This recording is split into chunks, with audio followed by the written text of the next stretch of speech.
Assalamualaikum warahmatullahi wabarakatuh. Perkenalkan, kami dari kelompok 4 akan mempresentasikan mengenai penyelesaian sengketa bisnis. Kami dari kelompok 4 yang beranggotakan Anjar Prastika NPM 105, Anindya Damayanti NPM 107, Venta Kurnia Herawati NPM 108, Raffi Astrian Yudhistira NPM 109, dan saya sendiri Riwang Arumsasi NPM 110. Saya Riwang Arumsasi NPM 110 akan mempresentasikan pada slide ini. Nah, yang pertama kita akan membahas mengenai pengertian sengketa bisnis. Sengketa bisnis adalah suatu hal yang muncul selama berlangsungnya proses transaksi yang berpusat pada ekonomi pasar. Tentu saja sengketa itu tidak muncul dengan sendirinya. Sengketa muncul karena berbagai alasan dan masalah yang melatar belakangnya, terutama karena adanya konflik of interest di antara para pihak. Konflik of interest dalam dunia bisnis itu diartikan sebagai ketika seorang karyawan menempatkan kepentingannya di atas kepentingan organisasi. Nah, dalam buku yang berjudul Penyelesaian Sengketa Bisnis yang ditulis oleh Bambang Sutiyoso, sengketa bisnis itu dikelompokkan menjadi 14. Yang pertama, sengketa perniagaan, yang kedua, sengketa perbankan, yang ketiga, sengketa keuangan, yang keempat, sengketa penanaman modal, yang kelima, sengketa perindustrian, yang keenam, sengketa HKI, yang ketujuh, sengketa konsumen, yang kedelapan, sengketa kontrak, yang kesembilan, sengketa pekerjaan, yang ke-10 sengketa perburuhan, yang ke-11 yaitu sengketa perusahaan, yang ke-12 yaitu sengketa hak, yang ke-13 yaitu sengketa properti, dan yang ke-14 yaitu sengketa pembangunan konstruksi. Nah, setelah kita mengetahui mengenai pengertian sengketa bisnis dan juga jenis-jenis sengketa, selanjutnya pada slide ini kita akan membahas mengenai cara penyelesaian sengketa. Nah, cara penyelesaian sengketa ini terbagi menjadi dua. Yang pertama dari sudut pembuat keputusan, yang kedua dari sudut proses. Nah, dari sudut pembuat keputusan ini terbagi menjadi 3 cara. Yang pertama yaitu adjudikatif, yang kedua konsensual atau kompromi, yang ketiga yaitu kuasi adjudikatif. Nah, yang pertama adjudikatif yaitu merupakan cara penyelesaian sengketa dengan mekanisme penyelesaiannya itu ditandai dengan kewenangan pengambilan keputusan yang dilakukan oleh pihak ketiga dalam sengketa di antara para pihak. Nah, yang kedua yaitu secara konsensual kompromi atau yang sering kita sebut dengan kooperatif, yaitu dengan tujuan untuk mencapai penyelesaian yang win-win solution. Win-win solution ini bukan merupakan suatu upaya untuk menang sendiri, bukan juga untuk menyatakan keberatan, dan bukan pula untuk menjadikan pihak lain sebagai lawan debat. Namun, hasil akhir dari win-win solution ini diharapkan tidak menguntungkan sebelah pihak ataupun merugikan pihak yang lainnya. Yang ketiga yaitu kuasi adjudikatif. Cara penyelesaian ini merupakan kombinasi dari unsur konsensual dan juga adjudikatif. Nah, untuk cara penyelesaian dari sudut proses itu terbagi menjadi dua.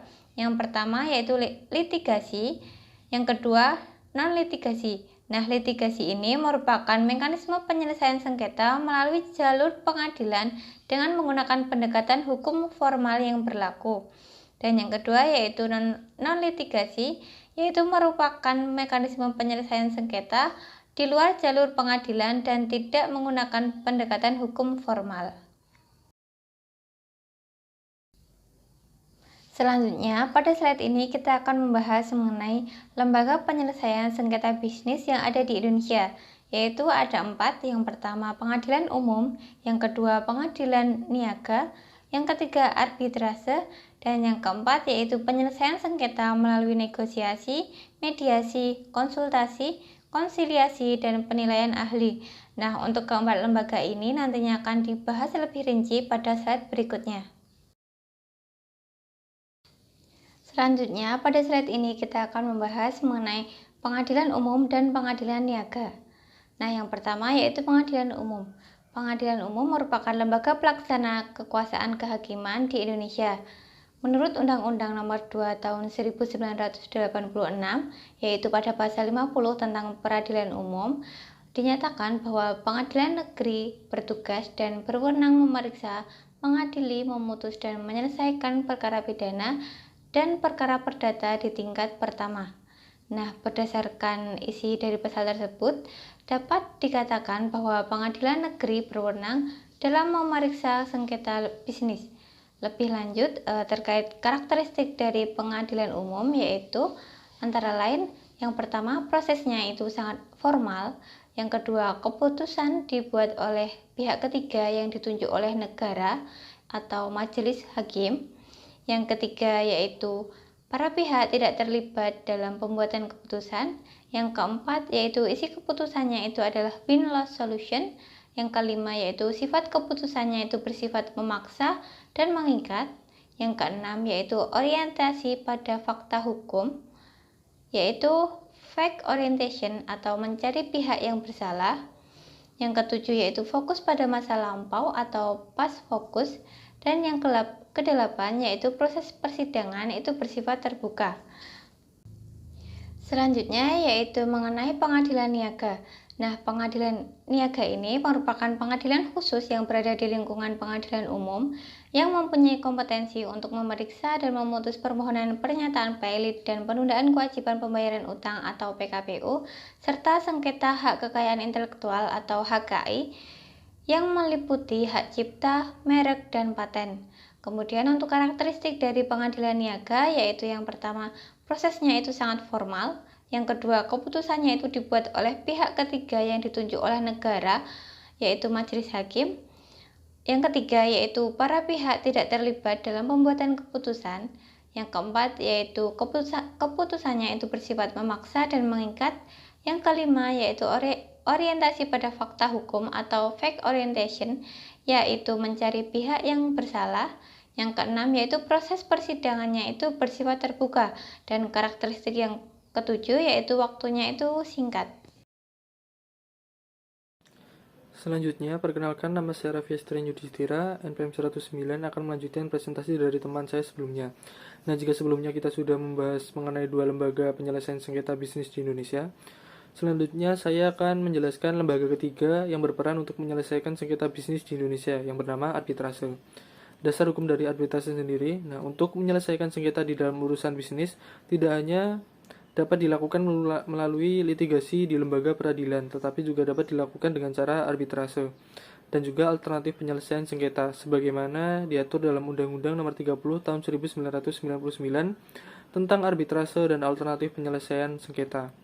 Pengertian dari arbitrase sendiri adalah arbitrase berasal dari kata arbiter yang berarti wasit. Menurut Undang-Undang Nomor 30 Tahun 1999, arbitrase didefinisikan sebagai cara penyelesaian suatu sengketa perdata di luar peradilan umum yang didasarkan pada perjanjian arbitrase yang dibuat secara tertulis oleh pihak yang bersengketa. Untuk objek arbitrase, sengketa yang dapat diselesaikan melalui arbitrase hanya sengketa dalam bidang perdagangan. Mengenai hak menurut hukum dan peraturan perundang-undangan sepenuhnya dikuasai oleh pihak yang bersengketa. Adapun sengketa yang tidak dapat diselesaikan oleh pihak arbitrase adalah yang menurut peraturan perundang-undangan tidak dapat dilakukan perdamaian. Pembatasan pengadilan negeri untuk sengketa yang terikat dalam perjanjian arbitrase dapat mencegah upaya intervensi peradilan negeri. Dalam perjanjian hal ini juga berarti bahwa sejak awal perjanjian dibuat, para pihak telah mengesampingkan kemungkinan penyelesaian secara litigasi di peradilan negeri. Pada slide ini kita akan membahas tentang prinsip-prinsip dalam arbitrase. Nah, ada 14 prinsip dalam arbitrase ini. Yang pertama yaitu penyelesaian sengketa tersebut dilakukan di luar peradilan. Yang kedua, keinginan untuk menyelesaikan sengketa di luar peradilan harus didasarkan atas kesepakatan tertulis yang dibuat oleh pihak yang bersengketa. Yang ketiga, sengketa yang dapat diselesaikan melalui arbitrase hanyalah sengketa dalam bidang perdagangan dan mengenai hak yang menurut hukum dan peraturan perundang-undangan dikuasai sepenuhnya oleh pihak yang bersangkutan. Yang keempat, para pihak dapat menunjuk atau menentukan para arbiter atau wasit dan pejabat dalam lingkup peradilan seperti hakim, jasa, panitera, dan pejabat peradilan lainnya yang tidak dapat diangkat sebagai arbiter. Yang kelima, yaitu semua pemeriksaan sengketa oleh arbiter atau majelis arbiter dilakukan secara tertutup. Yang keenam, para pihak yang bersengketa mempunyai hak dan kesempatan yang sama dalam mengemukakan pendapat mereka masing-masing. Yang ketujuh, penyelesaian sengketa melalui arbitrase dapat dilakukan dengan menggunakan lembaga arbitrase nasional atau internasional berdasarkan kesepakatan para pihak. Yang kedelapan, atas perintah arbiter atau majelis arbitrase dapat meminta bantuan seseorang atau lebih saksi ahli untuk memberikan keterangan tertulis mengenai suatu persoalan khusus yang berhubungan dengan pokok sengketa. Yang kesembilan, arbiter atau majelis arbitrase mengambil putusan berdasarkan ketentuan hukum atau berdasarkan keadilan dan kepatutan. Dan yang kesepuluh, putusan yang diucapkan dalam waktu paling lama 30 hari sejak pemeriksaan ditutup. Yang ke-11, putusan arbitrase bersifat final dan binding. Artinya yaitu final dan mempunyai kekuatan hukum yang tetap serta mengikat. Yang ke-12 yaitu dalam waktu paling lama 30 hari terhitung sejak tanggal putusan diucapkan, lembar asli atau salinan autentik putusan arbitrase diserahkan dan juga didaftarkan oleh arbiter atau kuasanya kepada panitia pengadilan negeri. Dan yang ke-13, dalam hal para pihak tidak melaksanakan putusan arbitrase secara sukarela, putusan dilaksanakan berdasarkan perintah Ketua Pengadilan Negeri atas permohonan salah satu pihak yang bersengketa. Dan yang terakhir atau yang ke-14 adalah yang berwenang menangani masalah pengakuan dan pelaksanaan putusan arbitrase internasional adalah Pengadilan Negeri Jakarta Pusat. Selanjutnya yaitu ada klaus arbitrase. Pasal 1/3 Undang-Undang Nomor 30 Tahun 1999 tentang arbitrase dan alternatif penyelesaian sengketa menyatakan bahwa perjanjian arbitrase itu adalah suatu kesepakatan berupa klausula arbitrase yang tercantum dalam suatu perjanjian tertulis yang dibuat para pihak sebelum timbul sengketa ataupun suatu perjanjian arbitrase sendiri yang dibuat para pihak setelah terjadinya sengketa. Karena perjanjian arbitrase dapat dibuat sebelum atau sesudah timbulnya sengketa oleh para pihak berdasarkan isi pasal tersebut, maka bentuk klausa arbitrase tersebut dapat dibedakan atas dua bentuk, yaitu bentuk pactum de comprimentedo dan juga acta compromise. Untuk pactum de comprimentedo adalah adanya kesepakatan bagi para pihak yang membuat perjanjian pada kemudian hari apabila terjadi sengketa dapat diselesaikan melalui arbitrase. Pactum de compromisero merupakan klausa yang dicantumkan dalam perjanjian sehingga klausa tersebut menjadi bagian dari perjanjian tersebut. Atau dengan kata lain bahwa klausa tersebut dimaksudkan untuk menjadi bagian dari kontrak yang dibuat. Yang kedua ada acta compromise, yaitu adanya kesepakatan yang dituangkan dalam perjanjian bagi kedua belah pihak yang berselisih untuk menyelesaikan sengketanya melalui arbitrase, namun kesepakatan tersebut muncul setelah terjadinya sengketa. Selanjutnya, pada slide ini kita akan membahas tentang jenis-jenis arbitrase. Ada dua jenis arbitrase, yaitu yang pertama ada arbitrase ad hoc atau volunteer, di mana arbitrase ad hoc atau volunteer ini merupakan arbitrase yang dibentuk secara khusus untuk menyelesaikan ataupun memutus perselisihan tertentu. Arbitrase ini bersifat insidental, kedudukan yang keberadaannya hanya untuk melayani dan juga memutuskan kasus perselisihan tertentu. Apabila kasus telah diputuskan, maka keberadaan fungsi arbitrase ad hoc akan lenyap dan juga berakhir dengan sendirinya. Yang kedua ada arbitrase institusional. Arbitrase institusional merupakan lembaga atau badan arbitrase yang bersifat permanen. Oleh karena itu, arbitrase ini disebut juga sebagai permanen arbitral body. Pembentukan lembaga ini bertujuan untuk menyelesaikan sengketa yang timbul bagi mereka yang menghendaki penyelesaian sengketa di luar pengadilan lembaga. Arbitrase institusional yang ada di Indonesia antara lain ada Badan Arbitrase Nasional Indonesia atau BANI dan juga Badan Arbitrase Syariah Nasional atau Basyarnas. Selanjutnya ada 3 lembaga arbitrase internasional. Yang pertama yaitu Court of Arbitration of the International Chamber of Commerce atau ICC. Yang kedua ada the International Center of Settlement of Investment Disputes atau ICID. Dan yang ketiga ada the United Nations Commission of International Trade Law atau UNCITRAL. Selanjutnya, saya Venta Kurniawati, NPM 108, ingin menjelaskan mengenai alternatif penyelesaian sengketa atau Alternative Dispute Resolution atau ADR. Nah, pada pasal 1. Angka 10 Undang-Undang Arbitrase dan Alternatif Penyelesaian Sengketa merumuskan bahwa yang dimaksud dengan alternatif penyelesaian sengketa adalah lembaga penyelesaian sengketa atau beda pendapat melalui prosedur yang disepakati para pihak, yakni penyelesaian di luar pengadilan dengan cara negosiasi, mediasi, konsiliasi, atau penilaian ahli. Nah, alternatif penyelesaian sengketa atau ADR sering diartikan sebagai alternative to litigation atau alternative to adjudication. Jika yang pertama apabila pengertian pertama yang menjadi acuan atau alternatif to litigation, maka seluruh mekanisme penyelesaian sengketa di luar pengadilan termasuk arbitrase merupakan bagian dari ADR. Nah, sedangkan yang kedua yaitu pengertian ADR sebagai alternative to adjudication dapat diartikan sebagai mekanisme penyelesaian sengketa yang bersifat konsensus atau kooperatif seperti halnya negosiasi, mediasi, dan konsolidasi. Yang selanjutnya saya akan menjelaskan mengenai negosiasi. Menurut Peter Speiler dalam bukunya Dispute Resolution in New Zealand memberikan definisi sebagai berikut. Nah, negosiasi adalah sebuah proses kreatif saat para pihak terlibat dalam sebuah isu yang mendiskusikan posisi mereka, kebutuhan dan kepentingan-kepentingan mereka dalam rangka menghasilkan penyelesaian yang positif, realistis, dan berjangkauan luas. Nah, secara umum negosiasi juga berproses memberi dan menerima, mempertukarkan beberapa hal yang mengondisikan para pihak membuat kebijakan yang mengarah kepada suatu hasil yang mengakui perbedaan pandangan dari mereka yang terlibat. Yang selanjutnya yaitu mengenai mekanisme negosiasi. Nah, dalam mekanisme negosiasi, penyelesaian sengketa harus dilakukan dalam bentuk pertemuan langsung oleh dan di antara para pihak yang telah bersengketa tanpa melibatkan orang ketiga untuk menyelesaikan sengketa melalui negosiasi yang diberikan waktu 14 hari untuk melakukan prosesnya. Nah, persetujuan atau kesepakatan yang telah dicapai tersebut kemudian dituangkan secara tertulis untuk ditandai oleh para pihak dan dilaksanakan sebagaimana mestinya.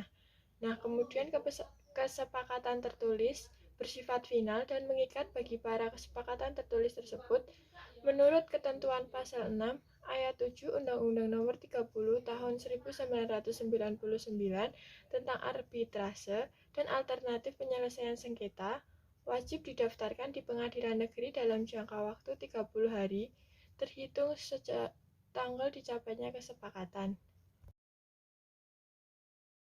Yang selanjutnya yaitu mengenai persyaratan negosiasi menurut Mahendra Wijaya. Nah, Mahendra Wijaya dalam bukunya Mediasi dan Negosiasi yang bersifat efektif dalam resolusi konflik mengemukakan bahwa negosiator yang andal hendaknya memenuhi beberapa persyaratan berikut. Yang pertama, berkepribadian mantap dan penuh percaya diri. Yang kedua, tidak sombong. Yang ketiga, bersikap simpatik, ramah, dan sopan. Yang keempat, disiplin dan memiliki prinsip. Yang kelima, komunikatif. Dan yang keenam, wawasan dan pengetahuan luas. Serta yang selanjutnya yaitu cepat membaca situasi dan jeli dalam menangkap peluang. Kemudian yang kedelapan, ulet, sabar, dan tidak mudah putus asa. Yang kesembilan, akomodatif dan kompromis atau berpikir positif dan optimis, dapat mengendalikan emosi. Dan yang selanjutnya berpikir jauh ke depan serta memiliki selera humor. Yang selanjutnya yaitu terdapat kekuatan negosiasi menurut Leo Knowis, yaitu menurut Leo Knowis dalam Sutioso tahun 2015-47 dijelaskan bahwa agar negosiasi berjalan sukses dan optimal, ada beberapa kekuatan yang perlu diperhatikan oleh para negosiator, yaitu yang pertama kekuatan dari pengetahuan dan keterampilan, yang kedua kekuatan dari hubungan yang baik, yang ketiga kekuatan dari alternatif yang baik dari negosiasi, yang keempat kekuatan untuk mencapai penyelesaian yang elegan, yang kelima, kekuatan legitimasi. Yang keenam, kekuatan komitmen. Yang selanjutnya yaitu mengenai faktor yang mempengaruhi keberhasilan negosiasi menurut Gary Goodpaster. Yang pertama ada kekuatan tawar-menawar atau bargaining power, yang kedua pola tawar-menawar atau bargaining pattern, yang ketiga strategi dalam tawar-menawar atau bargaining strategi. Baik, selanjutnya saya Anindya Damayanti, NPM 107 akan melanjutkan penjelasan mengenai mediasi atau mediation.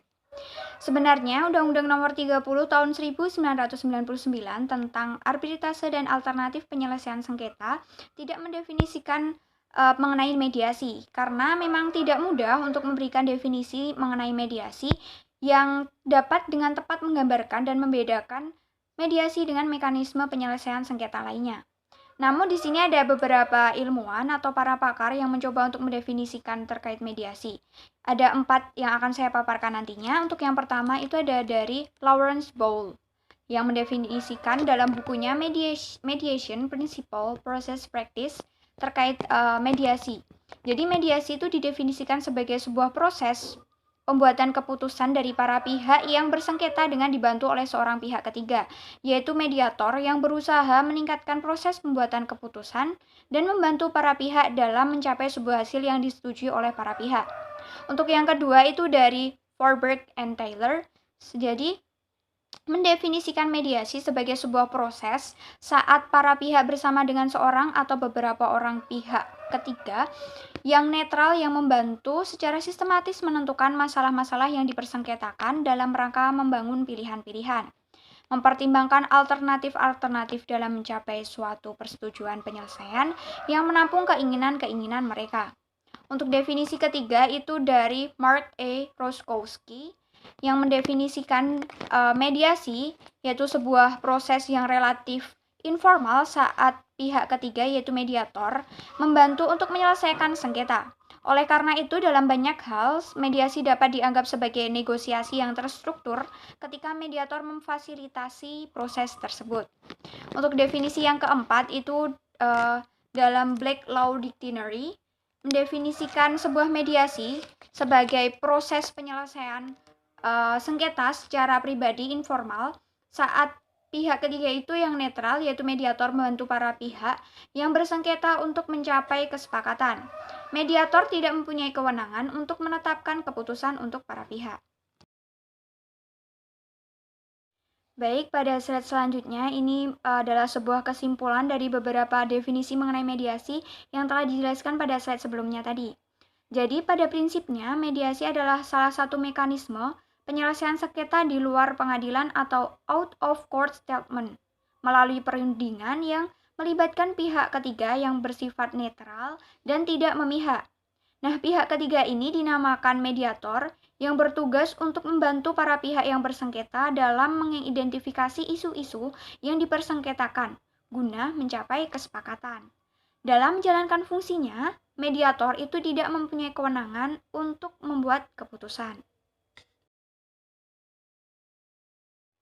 Baik, pada slide selanjutnya ini akan saya jelaskan mengenai karakteristik mediasi. Jadi mediasi itu memiliki beberapa karakteristik. Di sini ada 8 karakteristik yang akan saya paparkan nantinya. Untuk yang pertama itu ada interest accommodation atau interest-based problem solving. Jadi penyelesaian sengketa yang didasarkan pada terakomodasinya kepentingan-kepentingan pihak-pihak yang bersengketa. Dan mekanisme ini itu lebih mengutamakan persamaan daripada perbedaan. Untuk yang kedua itu ada voluntary and consensual. Jadi kesediaan para pihak untuk menyelesaikan sengketa dengan menempuh melalui mekanisme mediasi yang bersifat sukarela dan telah disepakati oleh pihak-pihak yang bersengketa. Untuk yang ketiga ada procedural flexibility. Jadi prosedur yang ditempuh dalam proses untuk mencapai kesepakatan bersifat informal atau luas. Jadi tidak ada sebuah proses yang baku atau standar yang harus diterapkan seperti dalam proses litigasi di pengadilan atau arbitrase. Nah, pada mekanisme mediasi, prosedurnya itu ditetapkan oleh pihak-pihak yang bersengketa yang dibantu oleh mediator. Yang keempat ada norm creating. Jadi penyelesaian sengketa tidak harus mengacu pada norma hukum private yang berlaku atau pada isi perjanjian atau kontrak yang menjadi pokok sengketa. Nah, di dalam mekanisme ini itu para pihak dengan dibantu mediator dapat membangun norma-norma baru yang disepakati para pihak sebagai acuan untuk menyelesaikan sengketa mereka. Jadi norma-norma baru seperti itu. Nah, untuk yang kelima itu ada person-centered, itu adalah kemauan yang serius dari para pihak diperlukan guna mencapai kesepakatan. Karena kesepakatan itu tidak akan tercapai apabila dalam diri masing-masing pihak itu ada keengganan untuk melanjutkan kerjasama. Seperti itu. Untuk yang keenam ada relationship oriented. Jadi mekanisme mediasi dilaksanakan dalam hal para pihak yang bersengketa itu masih saling menghargai atau setidaknya itu menilai bahwa hubungan bisnis atau kerjasama di antara mereka itu masih bisa berharga untuk dilanjutkan. Oleh karena itu, mediasi berorientasi untuk mencapai kesepakatan yang dapat mempertahankan dan melanjutkan hubungan di antara para pihak. Untuk yang ketujuh itu ada future focus. Jadi penyelesaian sengketa melalui mekanisme mediasi tidak mencari siapa yang salah atau benar, atau siapa yang won prestasi, dan siapa yang dirugikan atau siapa yang dilanggar haknya pada masa yang lalu yang mengakibatkan timbulnya sengketa. Nah, fokus mediasi ini adalah mencapai kesepakatan karena para pihak memahami bahwa jika konflik terus berlanjut, para pihak akan mengalami kerugian. Nah, kerugian ini adalah kehilangan dalam meraih peluang di masa yang akan mendatang, seperti itu. Untuk yang terakhir atau yang ke-8 ini adalah private and confidential. Jadi salah satu alasan dipilihnya mekanisme maupun mekanisme ADR lainnya, mekanisme mediasi atau mekanisme ADR lainnya adalah bersifat sangat pribadi. Sengketa yang diselesaikan melalui mekanisme mediasi ditunjukkan terutama untuk wilayah sengketa pribadi yang tunduk pada hukum perdata atau dagang. Namun dalam wilayah sengketa hukum publik di Indonesia pada saat ini dapat juga dilakukan mediasi seperti dalam bidang hukum lingkungan hidup. Mungkin itu saja presentasi dari saya. Untuk selanjutnya akan dijelaskan oleh teman saya. Terima kasih. Selanjutnya, saya Anjit Prastika NPM 105 akan melanjutkan presentasi mengenai syarat-syarat keberhasilan mediasi. Nah, menurut Goodpaster dalam Sutioso tahun 2006 halaman 57 itu mengemukakan bahwa keberhasilan mediasi memenuhi syarat-syarat sebagai berikut. Nah, untuk yang pertama itu para pihak mempunyai tawar-menawar atau bargaining position yang seimbang. Yang kedua, para pihak menaruh perhatian terhadap hubungan pada masa mendatang. Yang ketiga, terdapat persoalan yang memungkinkan terjadinya pertukaran kepentingan atau trade-off. Yang keempat, terdapat urgensi atau batas waktu untuk menyelesaikan. Yang kelima, para pihak tidak memiliki permusuhan yang berlangsung lama dan mendalam. Dan untuk yang keenam itu, mempertahankan suatu hak tidak lebih penting dibandingkan dengan menyelesaikan persoalan yang mendesak. Untuk selanjutnya itu mengenai konsiliasi. Nah, untuk pengertian konsiliasi itu menurut John Wade dari Bond University Dispute Resolution Center, Australia, definisi konsiliasi itu merupakan sebuah proses saat pihak ketiga netral atau konsiliator mengidentifikasi masalah, menciptakan pilihan-pilihan, serta mempertimbangkan pilihan penyelesaian. Nah, di sini konsiliator itu dapat menyarankan syarat-syarat penyelesaian dan mendorong para pihak untuk mencapai kesepakatan dan mempunyai peran yang sangat luas, yaitu dapat memberikan saran berkaitan dengan materi sengketa maupun terhadap perundingan. Untuk selanjutnya yaitu mengenai syarat-syarat keberhasilan konsiliasi. Nah, sebelumnya untuk syarat keberhasilan konsiliasi ini sama seperti halnya syarat keberhasilan mediasi. Nah, di sini Goodpaster dalam Sutioso tahun 2006 halaman 57 itu mengemukakan bahwa keberhasilan konsiliasi itu memenuhi syarat-syarat sebagai berikut. Nah, yang pertama, para pihak mempunyai kekuatan tawar-menawar atau bargaining position yang seimbang. Yang kedua, para pihak menaruh perhatian terhadap hubungan pada masa mendatang. Yang ketiga, terdapat persoalan yang memungkinkan terjadinya pertukaran kepentingan atau trade-off. Yang keempat, terdapat urgensi atau batas waktu untuk menyelesaikan. Yang kelima, para pihak tidak memiliki permusuhan yang berlangsung lama dan mendalam. Dan untuk yang keenam, mempertahankan suatu hak tidak lebih penting dibandingkan dengan menyelesaikan persoalan yang mendesak. Selanjutnya itu mengenai penilaian ahli atau expert appraisal. Nah, penilaian ahli ini merupakan salah satu mekanisme penyelesaian sengketa di luar pengadilan yang disebutkan dalam pasal 1 butir 10 Undang-Undang Nomor 30 Tahun 1999 tentang arbitrase penyelesaian sengketa selain konsultasi, negosiasi, dan mediasi. Nah, di sini Hilary Astor dalam bukunya Dispute Resolution in Australia, definisi penilaian ahli itu merupakan sebuah proses yang menghasilkan suatu pendapat objektif, independen, dan tidak memihak atas fakta-fakta atau isu-isu yang dipersengketakan oleh seorang ahli yang ditunjuk oleh pihak yang bersengketa. Nah, di sini mekanisme penilaian ahli itu dapat dilakukan secara ad hoc dalam sistem hukum di Indonesia, yaitu untuk suatu sengketa para pihak dapat menunjuk orang yang dianggap ahli dalam bidang hukum dan ahli dalam hal yang dipersengketakan untuk memberikan penilaian terhadap sengketa. Demikian presentasi dari kelompok 4.